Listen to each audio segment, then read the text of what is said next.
We are all eternal servant of Supreme Godhead Lord Krishna.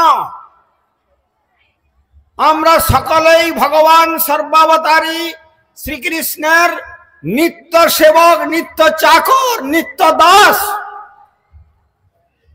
Das চিরকাল দাসই থাকবে, কখনো দাস কখনো পূর্ণ হতে পারে না, প্রভু হতে পারে না।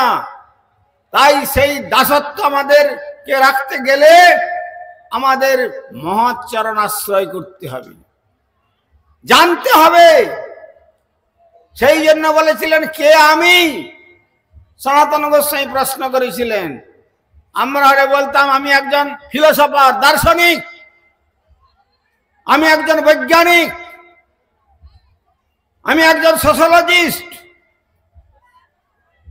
আমি একজন কমিউনিস্ট, ইত্যাদি ইত্যাদি কত রকম আমরা নিজেদেরকে পরিচয় দিই। এগুলো আমাদের নিত্য পরিচয় নয়, এগুলো টেম্পোরারি অ্যান্ড ট্রানজিটরি, দুদিনের জন্য। এসব পরিচয়ের কোনো মূল্য নাই।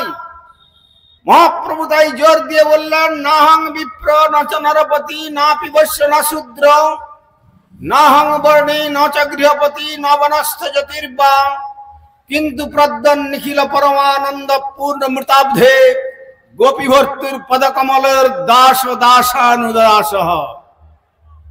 আমি ব্রাহ্মণ নই, আমি ক্ষত্রিয় নই, আমি বৈশ্য নই, আমি শূদ্র নই, আমি ব্রহ্মচারী নই, আমি গৃহস্থ নই, আমি বানপ্রস্থী নই, আমি সন্ন্যাসী নই। তাহলে কে তুমি? আমি গোপীভর্তুর পদকমলের দাস দাসানুদাস।